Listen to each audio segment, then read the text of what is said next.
엄마, 나 가게 안 하고 싶은데. 너 가게 해봤니? 너 음식 만들어봤니? 인테리어는? 집기는? 일할 사람은? 운영은? 가게 자리는? 세금은? 너 돈이 있니? 나는 요술램프 몬스터 셰프다. 네가 원하는 모든 것을 들어주마. 맛집의 맛을 똑같이 만들어주실 수 있어요? 맛뿐만 아니라 돈과 청음의 모든 비법을 알려주겠노라. 야하! 이젠 걱정 고민 끝! 네이버 검색창에 몬스터 셰프라고 쳐주세요. 상담 문의 02-4558-8838. 몬스터 셰프! 야, 이 부장! 네가 부장이면 땅이야? 뭐? 저 인간 저거 쟤 오늘도 술술 풀리고 안 먹고 회수 갔냐? 내일도 신체 상태로 출근하겠구만.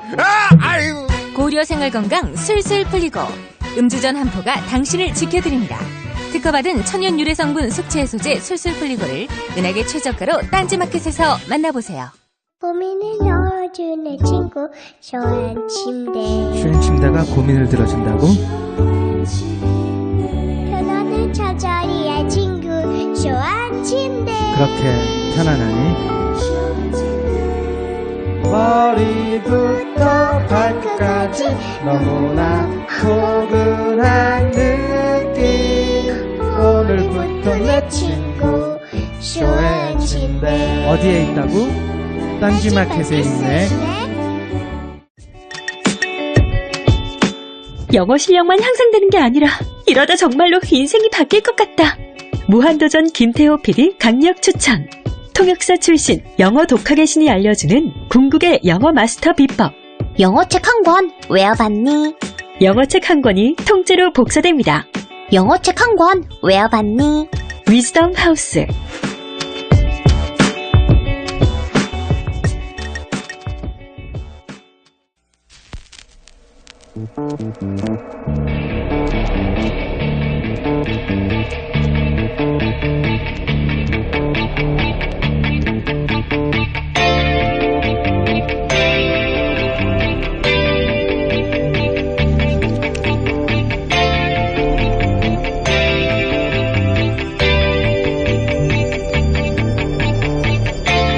안녕하세요, 김호준입니다. 지난주 한중일 연쇄 방문 중 유독 우리 외무장관과의 만찬만 거절했던 틸러슨 미 국무부 장관이 한 인터뷰에서 이렇게 말했습니다. 일본은 동아시아에서 안보, 경제, 안정 문제에 있어 가장 중요한 동맹국이며 수십 년 동안 그래왔다. 반면 한국에 대해서는 이렇게 이야기했습니다. 안보 분야에서 중요한 파트너다. 이에 우리 외교부는 가장 중요한 동맹이냐, 중요 파트너냐 여부는 의미부여할 게 아니라고 말했습니다. 이 발언이 무슨 의미부여를 따로 해야 그 의미가 드러나나요? 아주 심플한 문장으로 일본이 가장 중요하다지 않습니까? 우리 외교부가 이 발언을 왜 해명을 하나요? 미국이 그렇다는데. 미국에게는 메가더 이후 항상 일본과의 전략적 파트너십이 가장 중요했습니다. 이럴 경우 우리 정부는 미국 비위를 맞춰주는 것으로 일관해왔죠. 예를 들어 박근혜 정부 2년 차인 2014년 어찌다 미국 무기를 많이 사줬든지 대한민국이 무기 수입 전 세계 1위 국가가 됩니다. 이런다고 미국의 전략적 판단이 바뀌지 않습니다. 물건 많이 팔아도 사람을 얻는다. 이게 어떻게 안보 전략이 됩니까? 동맹도 좋고 파트너도 좋고 다 좋은데 다음 정부는 이런 호구짓은 제발 그만했으면 합니다. 김원준 생각이었습니다.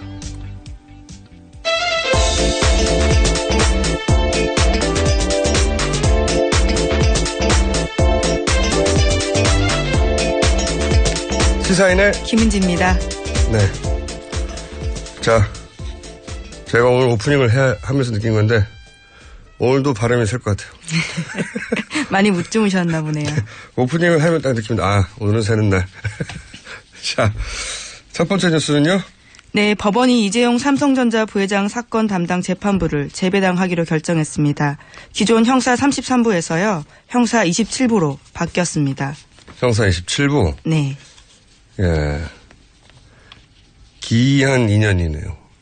왜 기이하다고 하냐면 저랑 주준우 기자가 현재 이 판사님에게 재판을 받고 있어요. 제가 이제 이재용 부회장과 같은 재판부에서 재판부에서 판결을 받게 되는. 제가 이제 재판 스타일부터 이 재판부에 대해서 굉장히 익숙한데, 네. 제가 당사자라 여기까지만 언급하겠습니다. 언급해야 될 필요가 있을 때는 앞으로, 구체적으로 얘기하겠지만, 어쨌든 같은 판사다. 네, 바뀌고 바뀌어서 거기까지 간 거죠. 그렇습니다. 자, 다음 뉴스는요? 네, 내일 박근혜 전 대통령이요, 검찰에 출석하게 됩니다. 검찰은 지금 신문사항 정리하고 있다고 하는데요. 2009년에 노무현 전 대통령 조사할 때 약 300개 신문사항이 있었거든요. 그것보다 훨씬 더 많을 것으로 보여서요. 300개를 넘을 것으로 보입니다. 내일 조사인데 저는 무엇보다 이 화장실이 걱정이에요. 예. 농담이 아니라 예전에는 이제 중수부라는 게 있고 그때 독립된 조사실이 있었거든요. 화장실 그 안에 따로 있고. 이번에는 이제 서울지검이니까 조사실 내부에는 없고 복도에 있던 공용 화장실만. 이 화장실 관련해서는 박근혜 전 대통령 일화가 참 많죠. 유세하다가 뭐 본인 자택에 찾아갔다는 뭐 인천시장 화장실 바꾼 거라든지. 예. 예. 군부대 방문 때 바꾼 거라든지. 이게 질문 항목이 몇백 개면은 아무리 빨리 해도 거의 뭐 밤 12시 새벽 가까이 다다를 텐데. 네, 아주 오랜 기간 걸릴 것 같습니다. 검찰은 저는 이 질문보다는 화장실 준비에 만전을 기해야 된다고 봅니다. 그날 복도에서 그 층은 다른 사람들은 화장실 쓰지 않도록 하는 조치를 이미 취하지 않았을까. 네. 농담이 아니고 정말로 그럴 것 같아요. 그 긴 시간이면. 이거 인권 문제 나옵니다, 또. 네. 그리고 이제 답변을 어떻게 할지 저도 참 궁금해요. 보통 이렇게 질문을 들이대잖아요. 모든 피의자는 질문을 받으면 이런 억울합니다. 그러면 검찰은 그 억울함을 파고들거든요. 자꾸 억울하게 만들어서 그게 아니라고 해명하고 설명하고 그래서 이제 그 틈을 찾게 되는 건데, 어떻게 답을 할지. 하다 보면 억울하거든요. 자꾸. 답을 하지 않을 가능성도 클 것 같습니다. 묵비권이요? 예. 묵비권도 굉장히 어려워요. 묵비권을 행사하겠다고 들어가서 끝까지 묵비권 행사하기가 그게 쉽지가 않아요. 그때 좀 자꾸 억울하거든요. 그건 아니라고 말하고 싶어요. 그렇게 해서 이제 말을 하다 보면 구멍이 생기고 그런데, 궁금합니다. 화장실 준비 잘 해주시고요. 자, 다음 뉴스는요? 네, 지난 2004년 개설했던 박근혜 전 대통령의 개인 홈페이지를 최순실 씨가 운영했다라는 채널A 보도가 있습니다. 최순실 씨 쪽 이야기를 들어서요. 장시호 씨가 박 전 대통령 주민등록번호 넘겨받았고요. 그래서 홈페이지 만든 다음에 박 전 대통령 어린 시절 사진도 장시호 씨가 올렸다라고 합니다. 뭐 이건 사는 집을 대금을 내줬는데요. 뭐. 그리고 조순재 씨 아들이었던 조영래 아들인이죠. 아들이었다고 제가 실수를 했네요. 아들인 조영래 씨가 저희 방송에 나와서 한 증언에 따르면은 장 보는 것부터 모든 일상사 전체를 다 누군가 대신해 줬기 때문에 이건 뭐 너무 당연하죠. 인생 자체를 누군가 대신해 줬다 이렇게 평가할 정도로 저는 연극 인생을 살았다. 자연인으로서는 참 서글픈 역사죠. 해본 게 없는 거예요. 네, 개 이름조차 혼자 짓지 못했다라는 것들이 지난주에 말씀드렸었는데요. 그러니까 이런 일상사를 살지 못했기 때문에 이제 아이가 어른이 되는 과정에서 막 어떤 결정을 했는데 그게 잘못돼서 거기서 교훈을 얻고 이렇게 어른이 되어 가잖아요. 그런 과정이 없었던 거예요. 그러니까 당연히 가장 그렇게 복잡한 청와대 의사결정들을 본인이 할 수 있었을 리가 없죠. 이렇게 인생을 살아왔는데. 홈페이지 정도야 뭐. 네. 다음 수는요? 네. 검찰이 안종범 전 수석의 보좌관으로부터요. VIP 지시사항, 이행사항이라는 문건을 확보했다고 하는데요. 이 문건에는 롯데와 관련된 내용이 있습니다. 2015년 8월 13일 박 전 대통령 지시인데요. 롯데를 특정해서 자금 흐름과 지분 구조에 대한 자료를 국세청, 공정위, 금융위에 제출할 수 있도록 강한 메시지와 경고를 하라라는 내용이 쓰여 있었다라고 합니다. 야, 대통령이 강하게 경고하라. 그러면 굉장히 강한 메시지거든요, 진짜. 특정 기업에 대해서.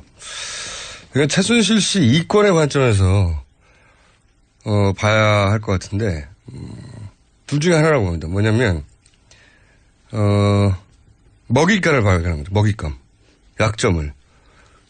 최순실 씨가 이건 앞에서 하는 행동을 보면 거의 이 먹이 앞에 포식자처럼 행동하거든요. 먹잇감을 발견한 걸 그때 형제의 난이 한참일 때였잖아요, 이때가. 네, 2015년 7월 달부터였죠. 약점을 발견한 거죠. 그래서 강하게 압박해서 나중에 이제 재계 순위에 따른 할당량이 있었잖아요, 재단에. 그거를 넘어서는 출연금을 압박하려고 했던 게 아닐까 하는 가능성 하나하고, 또 하나는 이제 말을 안 듣는 거죠, 뭔가. 예, 그건 뭔지 모르겠어요. 그래서 보복하거나 둘 중 하나일 텐데, 첫 번째 개연성이 더 높지 않을까. 왜냐면은 나중에 추가 70억을 또 요구했잖아요. 네, 그렇죠. 그래서 저는 약점을 발견하고, 먹잇감. 예. 그런 먹이 앞에 동물처럼 행동한 게 아닐까. 네, 그 70억 원도요, 압수수색 직전에 돌려줍니다. 그렇죠. 예. 본인이 이렇게 돈을 받아서 잘 봐줄 것처럼 얘기가 오갔다가 안 됐으니까 돌려주는 뭐 그런 과정이었지 않았을까. 이권 동물이거든요. 정말. 이권 앞에서 움직이는. 이렇게 보면 롯데는 삼성하고는 다르게 좀 당한 측면이 더 강한 것 같아요. 예, 이런 뉴스만 보면. 네, 앞서 무엇을 주고받았는지가 좀 더 나와야 될 것 같습니다. 그러니까요. 자, 다음 수는요. 네, 홍석현 중앙일보 JTBC 회장이 그제 갑작스럽게 사임한다라는 이메일을 내부 임직원들에게 보냈습니다. 23년간 몸다운 회사를 떠난다라는 거였는데요.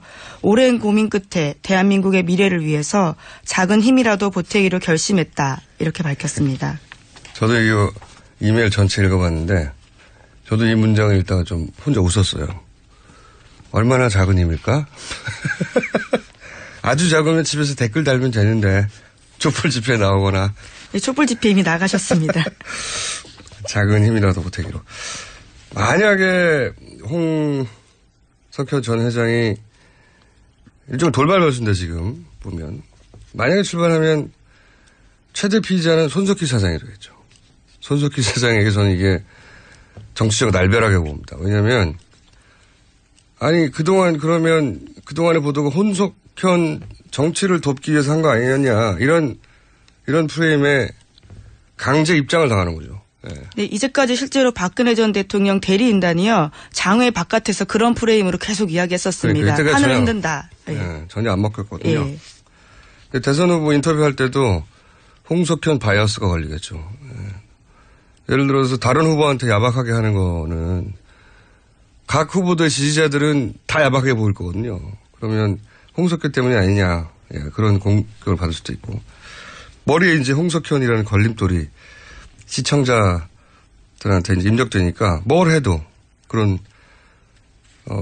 공격을 받고, 손석희 신뢰도 우리나라 1위인데 악영향을 미친다. 손석희 사장이 얼마나 억울하겠어요. 변한 게 없는데. 네. 정치적으로는 아마 중도 포지셔닝 하는 정치인들이 집단 피해를 입겠죠?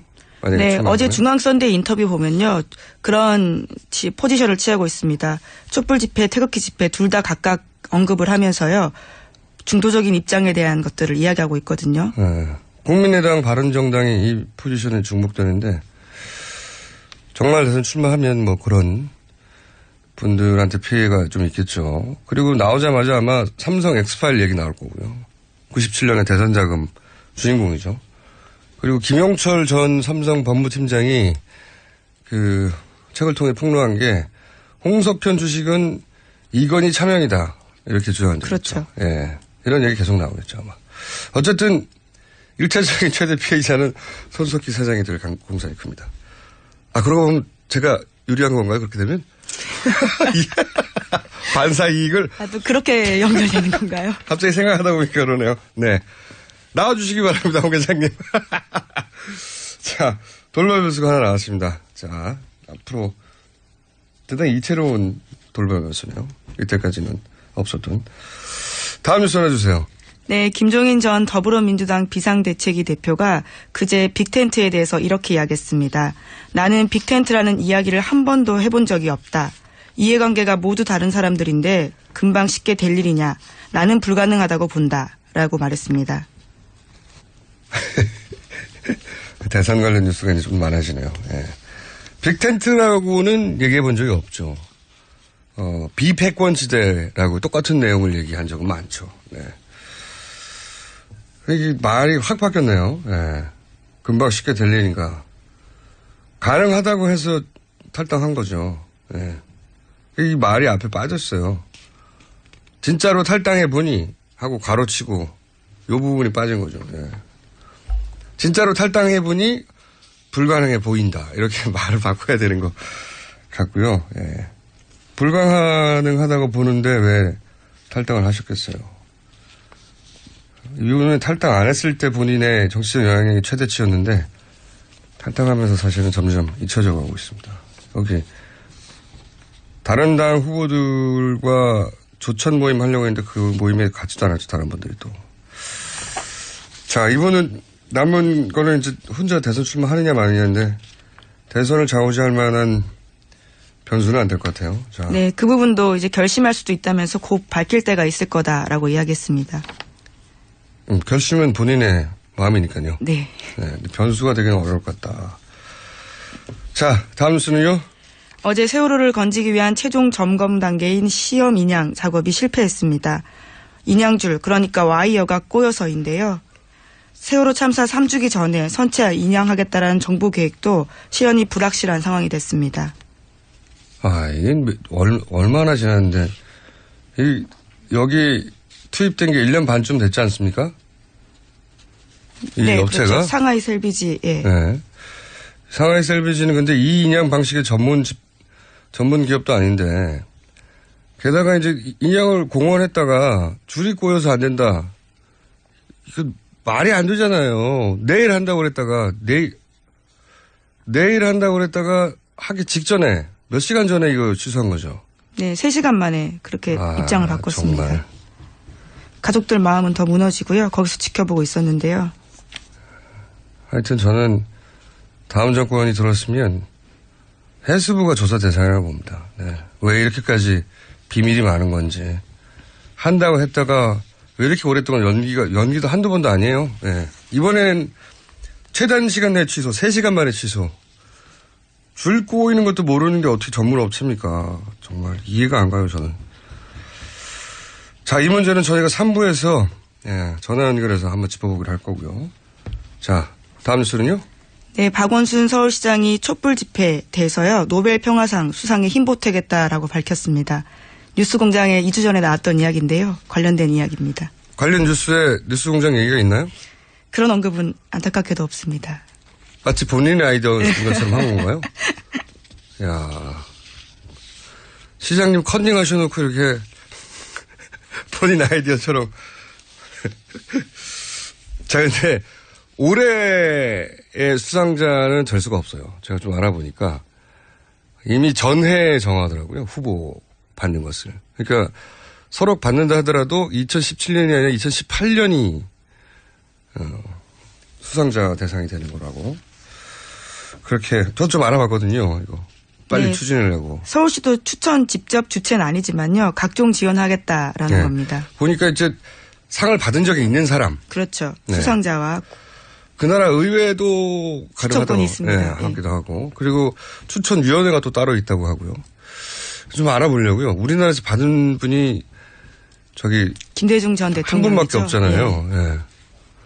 아, 그러면 김홍일 위원장에게 물어보면 되겠군요. 네. 자체적으로 저희 방송 추진위원 단장으로 제가 지금 임명해놓고 좀 알아본 다음에 저희가 자세히 알려드리겠습니다. 그리고 박원순 시장님 이런 식으로 곤란합니다. 저희도 같이 껴주든가요. 자, 다음 뉴스는요. 네, 각 원내 교섭단체가 모두 이제 TV 토론에 나섰는데요. 경선이 시작된 겁니다. 아, 그렇군요. 네, 그 전에 오늘 문자가 많네요.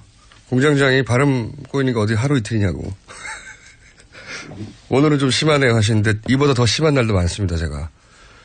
이 정도면 덜 꼬인 거예요. 반쯤 꼬인 겁니다. 토론회, 이 토론회. 토론회보다는 토론회 반응을 저는 개인적으로 모니터링 많이 하는 편인데, 왜냐면은 보통 이제 토론회 보고 나서 다른 사람은 어떻게 봤나 하고 이제 게시판들 보잖아요. 거기 보면은 진짜 지지자와 가짜 지지자가 꼭 있어요. 언제나 그렇지만. 이게 노태우 전 대통령 그 시절에 양김 분열 이런 기획이 대대적으로 된 적이 있거든요. 그렇게 당선됐죠. 그 이래로 우리 정치판에서 이제 항상 등장했던 게 같은 진영 유사한 후보, 정치 성향 유사한 후보 지지자들끼리 서로 싸우게 만드는 전략. 인터넷 등장 이후로 더 강화된 건데, 그러니까 A 후보 지지자인 척 하면서 B 후보 지지자들 비위를 상하게 한다든가, B 후보 지지자인 척 하면서 A 후보를 모독한다든가, 뭐. 그래서 이제 A, B 후보가 나중에 서로, 화합할 수 없게 만드는 전략. 이거 아주 비열한데 아주 효과적이에요, 이게 사실은. 예. 예를 들어서 이재명 지지자인 척 하면서 문재인을 공격하고, 문재인 지지자인 척 하면서 뭐, 안희정을 공격하고, 안희정 지지자인 척 하면서 이재명을 공격하고. 근데 실제로 글 쓰는 사람들은 이 세 후보 모두 지지자가 아니야. 글 쓰는 사람들은, 정작 다른 당 후보를 지지하고, 뭐. 선거 기간에 일상적으로 벌어진 일인데, 지난 대선에 이제 18단, 네. 국정원 심리전단이 한 일이죠. 심리전단이라는 게 전쟁나면 심리전하는 적을 상대로. 그걸 우리 자국민한테 한 거거든요. 네. 이번에도 반드시 있는데, 저는 일반 지지자들 입장에서 다른 모든 당 마찬가지입니다. 경선 그 자체보다 일반 지지자들 입장에서는 가짜와 진짜 지지자를 구분하는 게 더 중요할 수 있습니다. 어떻게 구분하나요? 보다 보면 구분이 됩니다. 제가 나중에 지지자 구분법 한번 정리하죠.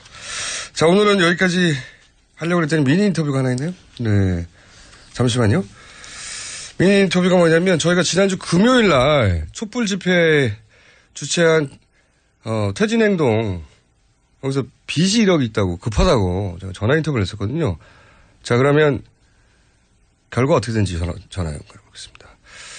퇴진행동의 박진 상황실장 전화 연결됐습니다. 안녕하세요. 안녕하세요. 예, 그때 빚이 1억이라고 금요일 아침에 이 시간에 인터뷰했었는데 그 이후 지금 후원금이 얼마가 됐습니까? 지금 12억이 됐습니다. 12억이요? 네.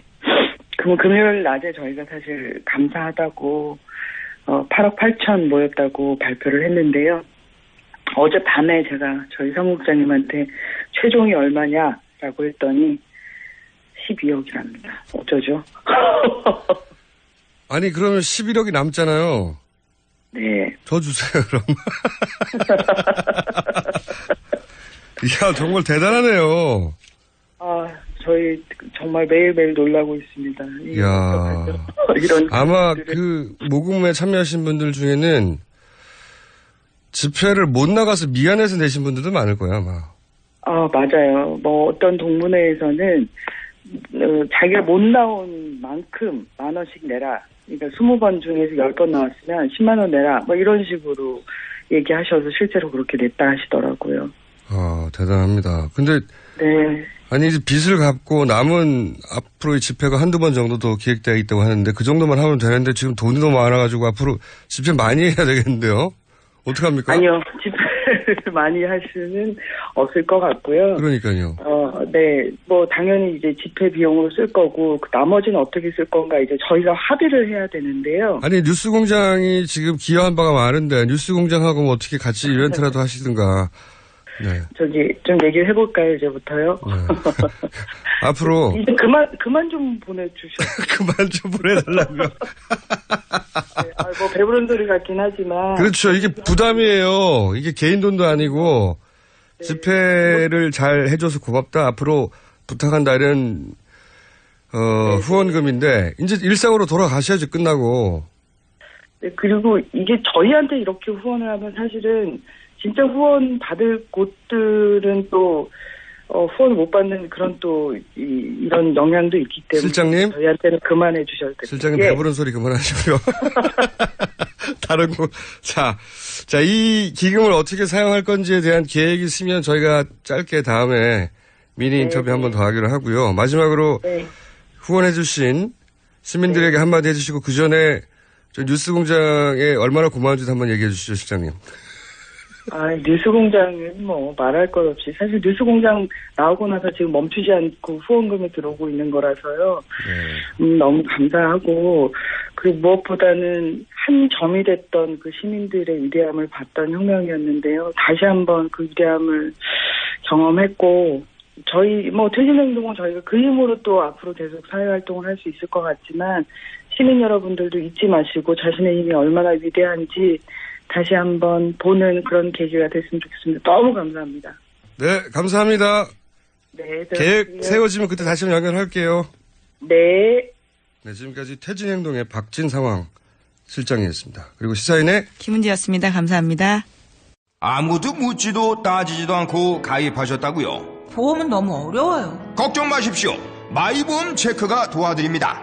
1800-7917 마이보험 체크로 지금 전화주세요. 1800-7917 이미 가입한 보험이나 신규 보험도 가장 좋은 조건을 체크해서 찾아드립니다. 인터넷 한글 주소 마이보험.com 또는 카카오톡에서 아이디 검색 마이보험을 친구 추가하여 상담하실 수 있습니다.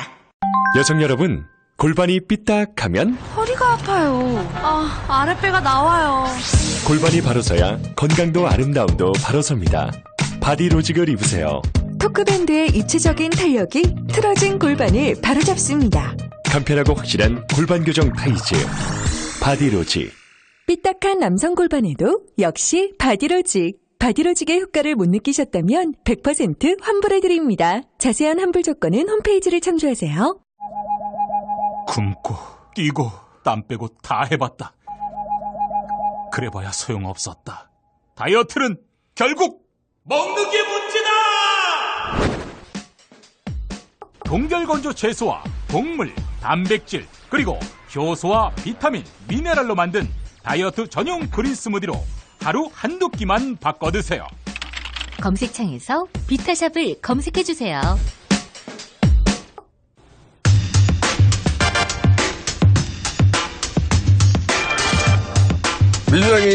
민주당에 이어 자유한국당, 국민의당, 바른정당까지 모든 정당이 본 경선이 시작됐습니다. 그리고 어제 안철수, 손학규 후보가 대선 출마를 선언했죠.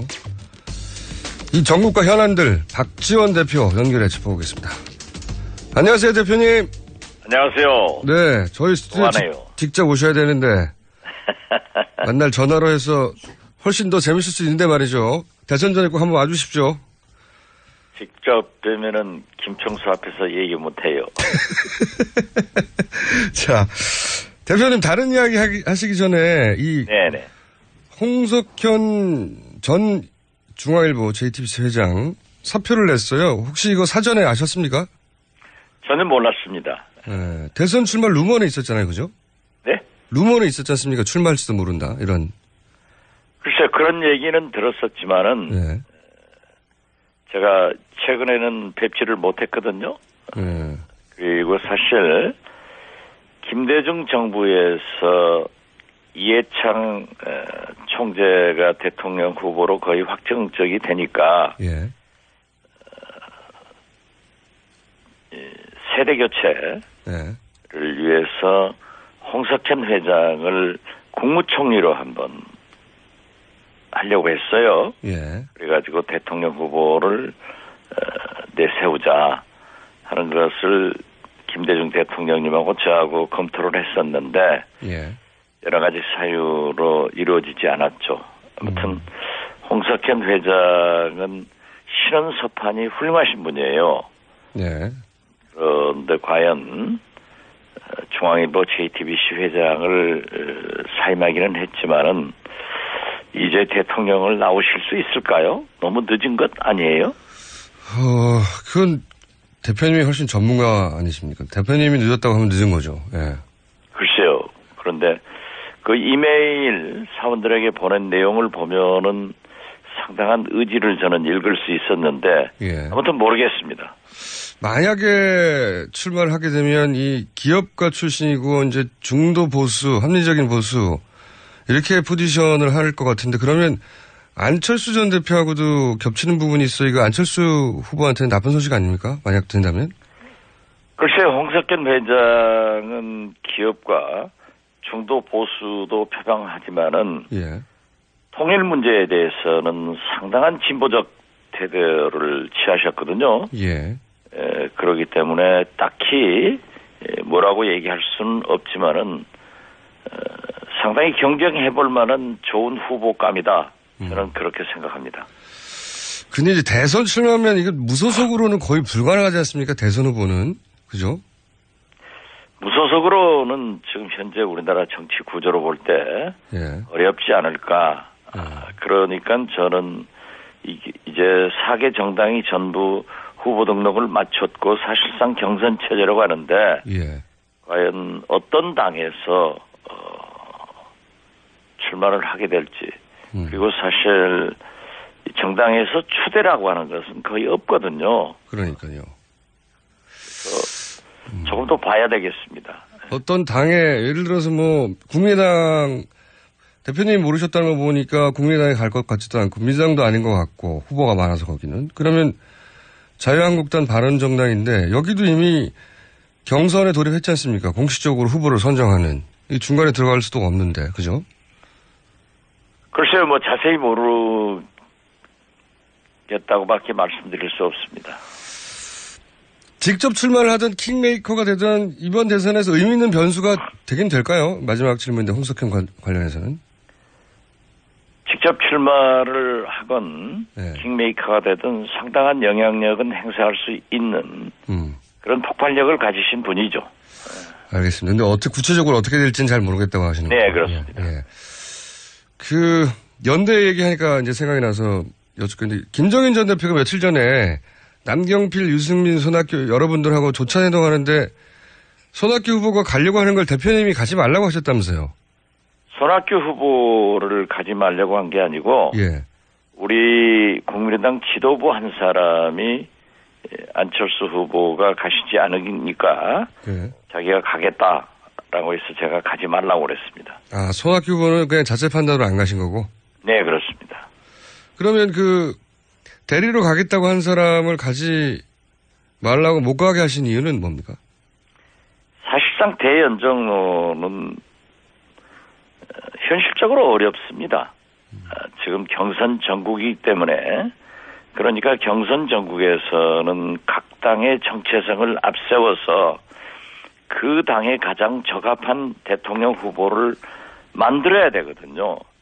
그래가지고 각 당에서 후보가 나오면은 그때 이제 대선 후보로 등록을 하건 그 전이건 그러한 때 검토가 되는 거지 지금부터 검토를 해가지고는 어렵죠. 그 당 자체가 존재감을 상실할 수 있습니다. 그리고 과연 대연정론이 정체성을 무시하고 성공할 수 있을 것인가. 어떻게 됐든 지금은 사당제, 다당제이기 때문에 연정의 불가피성은 있습니다. 어떤 당도, 어떤 대통령도 당선되면은 그때부터 여소야대로 출범하고 또 국회 선진화법으로 아무것도 못하는 그런 결과를 가져오거든요.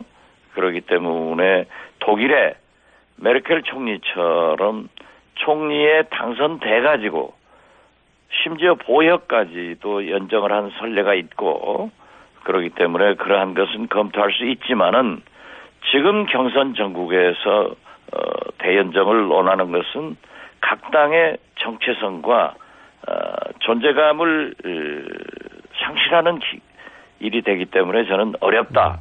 그렇게 해서 처음부터 반대를 했습니다. 그러면 경선이 끝나고 나서는 후보자들 간의 연대 이거는 가능할 수는 있다고 보시는 건가요? 그것은 이제 후보자가 누가 되느냐에 따라서 결정할 문제이고 그때의 상황이 지배된다고 봅니다. 그러면 이제 국민의당 후보가 선정된 이후에는 예를 들어서 바른정당과의 어떤 방식으로는 연대는 가능하다 이렇게 볼 수 있는 겁니까? 왜 꼭 바른정당을 찍습니까? 아니 근데 자유한국당하고는 그러니까 어렵지 않습니까? 김어준 총수가 문제가 있다니까요. 그렇게 몰아가는 것 아니에요. 아니 그럼 바른정당 아니면은 다른 탄핵을 예. 성공시켰을 때도 예.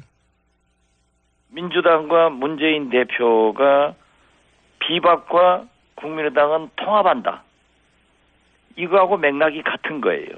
아니 근데 그러니까 바른정당으로 네. 찍지 마시고 말씀하시면 제가 답변하는 거죠. 알겠습니다. 바른정당하고 얘기 가장 많이 나오니까요. 자유한국당하고는 어렵지 않습니까? 우선. 거기는 어떠한 경우에도 어렵죠. 예. 또 바른정당 역시 예. 탄핵에 함께한 그 공로는 인정하지만은 아직까지 박근혜 대통령의 잔존 세력이라고 보기 때문에 예. 지금 현재는 연정을 하기는 좀 빠르다 이런 생각을 갖습니다. 그러니까 빠르다는 건 대선 이전에는 안 된다는 말씀이신가요? 아니면 경선이 있고 나서 대선 그 기간 안에서는 가능할 수도 있다 상황에 따라서? 그러한 얘기가 아니고 예. 어떻게 됐든 지금 현재로는 그러한 얘기를 하는 것은 빠르다 이겁니다. 빠르다.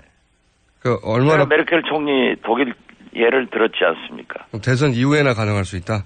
그렇죠. 어떤 대통령이 당선되더라도 여소야대 사당제이기 때문에 연정의 필요성은 불가피합니다. 네.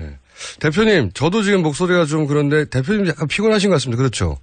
예, 어제 뭐 많이 돌아다니고 피곤합니다. 예. 둘 다 피곤한 상태에서. 아니, 김어준 총수가 저를 지금 피곤하게 만들고 있습니다. 그러면 민주당 후보하고의 연대 가능성은 어떻습니까? 이번 대선 기간 중에. 글쎄요, 어제 문재인 후보가 네. KBS 토론에서 국민의당과 그러한 비슷한 통합 예. 그런 말씀을 하셨던데 바로 지난주에 지금 우리 국민의당에 와 있는 안철수, 김한길, 박지원과 예. 왜 헤어졌느냐라고 안희정 후보가 질문을 하니까 혁신을 반대해서 헤어졌다. 라는 거짓말을 하시더라고요. 그런데 또 2, 3일 있다가 어제는 또 통합하자 이런 얘기를 해서 참 문재인 후보는 편리하게 세상을 사시고 편리한 말씀을 자주 하시는구나. 그래서 꿈 깨시면 좋겠다. 일상춘몽 좀 하지 말라. 이런 말씀을 했습니다. 알겠습니다. 그러면 민주당과의 연대는 이번 대선에서 어렵다고 말씀하신 걸로 알아듣겠고요. 그리고 이런 얘기도 있어요. 그 언론 보도에 따르면 바른정당의 김무성 전 대표가 YS계고 국민의당 대표님은 또 DJ 비서실장 출신이시니까 김영삼, 김대중, 영남과 호남 이렇게 화합하는 전국 정당으로 연대하자 이런 게 또 크게 보도가 됐던데 이게 실체가 있는 움직임입니까? 아니면 여의도의 그 수많은 그림 중에 하나입니까? 그냥 그림 중에 하나라고 봅니다. 물론 우리가 남북 분단도 서러운데 이게 너무나 오랫동안 분열돼 있지 않습니까? 네. 그렇기 때문에 YS, DJ 세력이 합쳐서 남북 관계도 개선하고 동서 장벽도 무너뜨리자 그런 얘기도 했고 또 김무성 대표와 저와 개인적으로 가까운 사이이기 때문에 때때로 대화를 하는데 그러한 것에 기초를 두고 정치권에서 나오는 얘기지만은 그러한 움직임 역시 없다는 것을 분명히 말씀드립니다. 그냥 소위 이제 여의도에 그 수많은 대선이 있으면은 뭐 수많은 그림이 나오지 않습니까? 그 중에 하나인 거군요, 그러면. 그런 그 그림을 많이 그리시는 분이 김어준 총수님 아니에요? 그럼 안철수 후보는 이번 대선에서는 끝까지 독자 후보로 간다 이런 생각이신 것 같은데 대표님도 비슷한 생각을 하시는 거죠? 저는 처음부터 그걸 주장했습니다. 왜냐하면은 제가 쭉 얘기해온 게 대단히 죄송하지만은 박원순 시장이나 김부겸 의원 등 많은 분이 민주당 대통령 후보로 나왔었잖아요. 네네. 그리고 심지어 반기문, 황교안 이런 보수층에서 거론될 때 저분들은 전부 후보가 될 분들이 아니다. 그렇기 때문에 당시는 손학규 대표가 우리 당으로 들어오기 전이에요. 당시에는 우리 당에서는 안철수, 더불어민주당에서는 문재인, 그리고 자유한국당이나 바른정당은 후보가 나오더라도 의미가 없다. 그렇기 때문에 안철수 대 문재인 구도가 되는다. 저는 그렇게 얘기를 쭉 해왔습니다. 네, 그렇게 해오셨죠. 예. 그런데 지금은 말을 바꿨습니다. 어떻게 바꾸셨습니까? 안철수, 손학규, 박주선 중에서 나온다. 예, 그건 뭐 당연하고요. 자유한국당 얘기하셔서 그 말씀을 드려보자면 자유한국당은 의미가 없을 거라고 하셨는데 현재 기준으로 보자면 자유한국당의 홍준표 도지사가 지명도나 지지율이 제법 높은 상황이고요. 그리고 아마 후보가 되면 지금 안철수 후보보다 더 지지율이 높이 나올 공산도 있습니다. 우선 자유한국당에서는 누가 후보가 될 거라고 보십니까? 자유한국당에서는 저는 홍준표 지사가 될 거로 보고 있습니다. 그렇군요. 본선 저는 지금 김어준 총수께서 말씀하신 대로 홍준표 지사가 후보가 돼서 안철수 후보보다 높을 수도 있다. 이렇게 말씀하신 것은 아마 김어준 총수의 바람일 겁니다. 아니 여론조사 지표가 그런데요. 그건 아직 모르니까. 그렇지 않아요 지금 현재. 알겠습니다. 네. 그런 여론조사들이 아니고 오히려 안희정 지사가 만약 재인 산성을 넘지 못할 경우에는 그 안희정 지사의 지지표들이 물론 문재인에게도 가지만 후보에게도 가지만은 저는 안철수 후보에게도 상당한 부분이 넘어올 것이다. 네, 그럴 수 있습니다. 그러면 이제 자유한국당 얘기를 좀 마저 해보자면 홍준표 도지사의 본선 경쟁력은 어느 정도가 될 거라고 보십니까? 글쎄요, 저는 이 국민들이 박근혜 대통령의 파면을 보고 촛불 전국의 결과를 보더라도 이미 야권으로 정권 교체를 해놓은 상태입니다.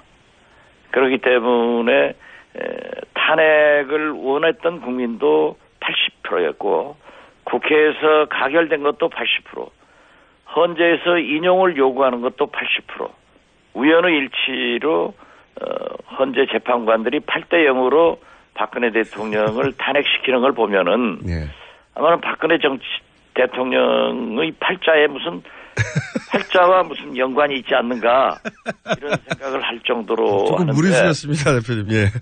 지금 태극기 집회 등 이분들이 20%는 되거든요. 그런데 저는 샤이 박근혜까지 하고 이 보수 김무성 대표께서 얘기한 어떠한 경우에도 대한민국의 미래를 좌파한테 줄 수 없다 하는 보수들이 저는 30% 내지 35%가 지금도 남아 있습니다. 그렇지만은 박근혜 대통령이 살아있기 때문에 바른정당과 자유한국당은 이번 대통령 선거에서 통합되지 않는다. 그렇기 때문에 홍준표 지사가 대통령 후보가 되더라도 아마 15% 이상은 받아가지고 대선 자금의 국고는 좀 받을 수 있겠지만은 15% 이상은 어렵다. 저는 어려울 걸로 봅니다. 그러면 바른정당과 후보 단일화를 할 수도 있지 않습니까? 그렇게 되면 보수가 당은 갈라져 있지만 후보는 한 사람이 돼서 그보다 더 높게 나올 수도 있지 않을까요? 단일화는 안 된다고 보십니까? 바른정당과 자유한국당. 저는 단일화되지 않는다고 생각합니다. 왜냐하면 자유한국당에는 지금 박근혜 아주 몰빵하시는 분들이 많이 모여 있잖아요. 여전히 있습니다. 그러나 바른정당은 분명하게 박근혜 대통령과 선을 긋고 함께하지 않는다는 것을 표방하고 있거든요. 그렇기 때문에 박근혜 대통령께서 삼성동에 건재하시는 한 저는 통합은 되지 않는다 그렇게 보고 있습니다. 당 차원에서는 그런데 대선 기간에는 후보가 힘이 세서 후보가 하자고 하면 할 수 있지 않을까요? 그 홍준표 도지사는 단일화에 염두를 두고 있는 것 같고 유승민 후보도 단일화 얘기를 많이 해왔거든요. 자유한국당하고. 아무리 후보가 세다고 하더라도 당이 움직이지 않으면은 혼자서 한계가 있을 겁니다. 안 될 거라고 보시는 거군요. 그러면 이번 대선 구도는 5파전 이렇게 보시는 겁니까? 민주당, 자유당, 바른당, 국민의당, 정의당 이렇게 5파전이 될 거다 이렇게 보십니까? 그렇게 보면 안 되죠. 남재준 전 국정원장도 출마한다니까. 당은 아니니까요. 예. 6파전, 7파전 되겠지만은 정당으로 없겠죠. 예. 여하간 정당으로는 지금 민주당, 자유당, 바른당, 국민의당, 정의당 5파전이네. 정당, 원내 정당은 다 후보를 끝까지 유지할 거다 이렇게 보시는 거죠? 저는 그렇게 보고 있습니다. 예. 이렇게 5파전이 되면 안철수 후보의 경우에 이제 양자 대결이라고 계속 결국은 문재인과 안철수의 대결이 될 거라고 주장해 오셨는데 이렇게 갈라지면 그러니까 바른정당과 자유한국당은 많으면 30 내지 35%를 가지고 있다고 하면은 나머지 70%. 6, 70%를 가지고 있으니까 여기에서 국민의당과 문재인 후보의 결판이 될 것 아니냐. 오늘 아침 신문을 좀 우리 김어준 총수하고 인터뷰하니까 일찍 일어나서 좀 보았더니 더불어민주당의 경선도 녹록지 않은 것 같아요. 아, 그렇게 보십니까? 예. 그럼 안희정 도지사나 이재명 시장이 역전할 수도 있다 이렇게 보시는 거죠? 역전이 아니라 결선 투표로 넘어갈 것 같아요. 일단 결선까지는 간다? 네. 가면은 안희정 이변이 생길 수 있다. 저는 그렇게 봅니다. 이전에는 그런 가능성이 희박했는데 이제는 그런 가능성이 제법 높다 이렇게 보시는 거죠? 네, 그렇습니다. 근데 이제 안희정 도지사 경우에 이제 민주당 지지자들의 지지사가 좀 약하고 경선에 참여하겠다는 지지자들의 비율이 좀 낮은 게 약점인데 이게 2차에 가면 어떻게 될지 모른다고 보시는 거죠? 그렇죠. 예. 근데 국민의당 입장에서는 1차에서 끝나는 게 문재인 패권이라고 공격하기 더 좋지 않습니까? 그렇게 남을 비난하기 위해서 김어준 총수처럼 그런 생각 안 한다니까요. 자, 개헌은 어떻게 됩니까? 개헌. 지금 3당이 대선 이래 개헌 투표 합의했다고 발표했는데 대표님은 생각이 다르시죠? 저처럼 개헌을 주장한 사람이 없습니다.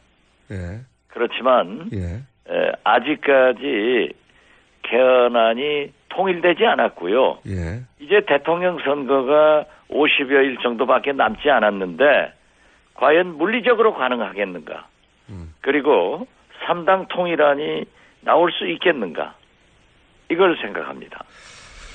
자, 그러면 그리고 개헌은 뭐라고 하더라도 민주당의 문재인 대표가 지지를 해야만이 국회에서 200석 이상을 확보해서 발의가 되는데 지금 현재 문재인 대표가 유일하게 반대를 하고 있는 거예요. 그런데 이 개헌 논쟁으로 빠져가지고 국회에서 논쟁을 하다 보면은 지금 50일밖에 남지 않은 이 대통령 선거에서 과연 당력이 어디로 가겠느냐 이거예요. 그래서 개헌은 추진하되 안철수 대표나 문재인 대표 다 똑같은 얘기를 하던데요. 내년 지방선거에서 국민투표를 하겠다는 확정적인 공약을 하고 추진했으면 좋겠다 하는 생각을 갖습니다. 알겠습니다. 대선 이래 개헌 국민투표는 불가능하다. 저는 그렇게 보고 있습니다. 알겠습니다. 지금 당장 3당 통일안이 지난 금요일 날 우리 의원들에게 배포된다고 했거든요. 그게 아직도 안 되고 있지 않습니까? 자, 알겠습니다. 그러면은 그걸 논의해가지고 언제 확정하느냐 이겁니다. 자, 그 말씀은 잘 알아들었고요. 이제 마지막 질문인데 시간이 1분밖에 안 남아가지고. 자, 안철수 후보 지지율이 이제 치고 나올 때가 되긴 됐는데 한 지가 꽤 됐습니다. 이제 대선이 지금 50일밖에 안 남았기 때문에 안철수 후보 지지율은 언제 계기가 만들어져서 생각하시는 지점까지 갈 거다. 언제쯤 될까요? 어떤 계기로 이루어질까요? 그 지지. 지금 오늘 아침 신문들에도 예. 문재인 후보는 약간 하락세가 있고 예. 더불어민주당에서 안희정 예. 그리고 우리 국민의당에서 안철수가 상승세에 있다. 네. 하는 것은 좋은 신호로 봅니다. 제가 볼 때는 저희는 4월 4일 날 후보가 확정되고 예. 민주당은 4월 3일 날 만약 결선 투표가 하면은 4월 7일로 알고 있습니다만은 아무튼 4월 초에 각 당의 대통령 후보들이 확정되면은 그때부터 1대1 구도로 되면 알겠습니다. 저는 문재인 후보의 포비아, 공포증 그리고 여러 가지 검증 결과 미래지향적인 우리 당 후보가 그때부터 치고 올라갈 것이다. 알겠습니다. 여기까지 듣겠습니다. 감사합니다. 예.